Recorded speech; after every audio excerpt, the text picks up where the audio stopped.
Hi, Sunday morning. Nice and quiet. This is John, basically. And John works for Korg USA, but John, Korg USA, now owns Spector, don't you? Is that right? Yeah, that's correct. So September, we actually took ownership of Spector. In the United States, we've been working together for close to 5 years. We've been doing the distribution of the Import series, the Euro series, the Legend series. Stuart was doing his thing upstate New York, about 3 hours from our office, and now Korg USA and Spector's one big happy family. No real change at all. Just carrying on. It's just changing. Yeah, well, Stuart's been doing it for close to 45 years, and he doesn't want to run the business anymore. He wants to do the fun stuff. He wants to go fishing, and he wants to design bases. We'll keep the lights on. We'll develop some new ideas. We'll run it by Stuart, and it's going to be great. It's great for Spector. It leaves him focusing just on product. It's the biggest bass company that's many people have not heard of. So he's really done a great job over the years, keeping it the quality always perfection, and but the reputation of the brand has always been great. We just want to grow it. We want more people to play them. We want more people to know that they're here.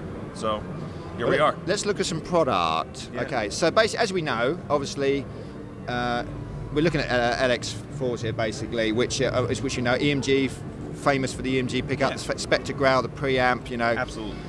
100 miles an hour sound that is there, and obviously over the last probably 2 years or 1 year ago, with the Aguilar pickups came in. Yeah, we're slowly starting to use some other pickup manufacturers, Aguilar and Bartolini. So you've seen those in the shop there, basically. But obviously, what's happened at this show is we've now got them with Bartolini pickups. That's correct. That's it there. So we're going to do some sort of playing in a minute with Freddie around the corner there. But obviously, it's a standard LX4. Obviously, you can see. I mean, those who haven't seen it before, obviously, it's like a they're through neck, basically. Yeah, neck through construction. This is the classic Spector design. Yeah. In addition to the Bartolinis, which are custom made for us, this model is also weight relieved. So we're doing some weight relieving now. Yeah. So trying to lose a little bit of weight here. Yeah. This one also has an ebony fingerboard. So we're just doing a couple different slight tweaks. The standard LX still available with EMGs, rosewood, and all that. I'm actually calling these LT. So they're weight relieved, new pickups, ebony board. While we're talking about the pickups, there's also a dark glass circuit in here, which is pretty cool. Right. And that's custom for us. That's cool. That's going to be cool. And then we'll check them out when we get back at the thing from there. I mean, listening to the weight, that's the weight of that's a 5-string. So let's try a 4-string here. So that's a 4-string there. I'm just checking out the weight here, because they are, when you do pick them up, they definitely feel, they're not like sometimes you pick an Ibanez up or something like that. They are.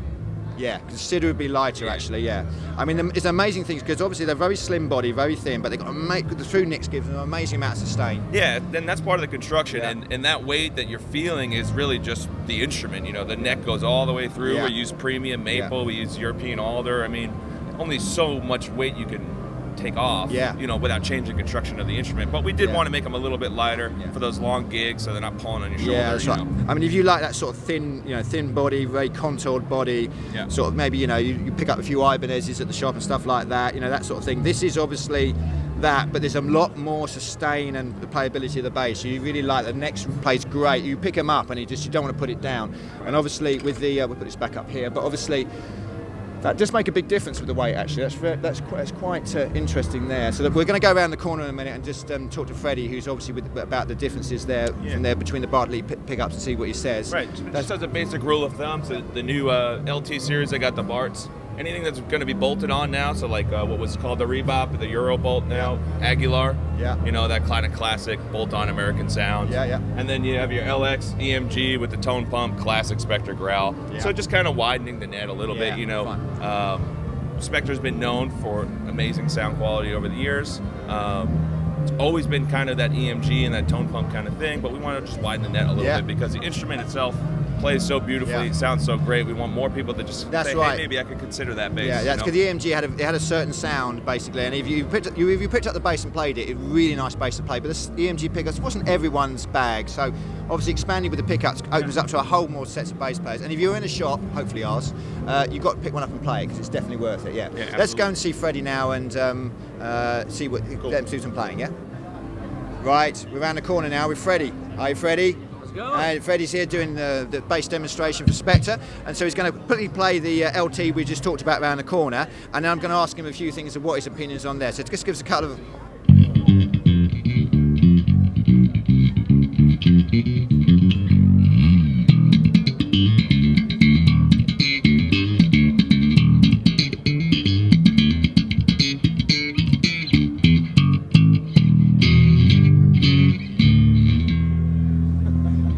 result. Anyway, so we were talking personally off camera a minute ago, because obviously I know the EMGs, and it's got that certain fall to the floor metal sound of, you know, sort of heavy sound of EMGs, which is great, which is not everyone's cup of tea. The Aguilars came out obviously sort of last year, much more smoother. So, but with the Bartolinis, obviously we've obviously got a much different sound again, but also the dark glass preamp is also making a difference there. So how have you found that when you've been playing it? Overall, in a nutshell, the versatility of it, quality on all levels. So if I'm playing a finger style, it's very complimentary on that. When I go to slap, you know, the punch is there all at the same time. But I've been doing some demos through these with dark glass, and of course this has a dark glass circuit in it. The match made there is wonderful, because these Bartolinis really help take this bass to a section where you're going from finger style into distortion, and yet I'm not having to do too many tweaks. When I do a tweak, the punch, the mid-range is always there, so I'm always having the sound under my fingers, no matter if I'm going from distortion or playing something a little smoother or blues. Yeah, when you changed the sound there from finger style to slap, you didn't have to really do anything. It still sounded good in sort of both modes, didn't it? Yeah. And it certainly did. And the other thing is it just picks up on the nuances. There's some magic with that where, you know, the fingertips versus more flush, you know, the pickups are really responsive to my touch, you know.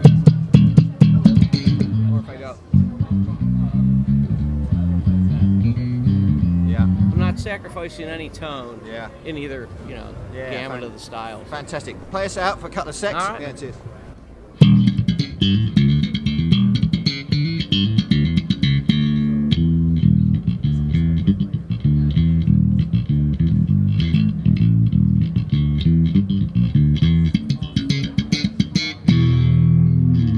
What a man. Thanks, Freddie. Great. Thanks for taking the time for us. Really appreciate it.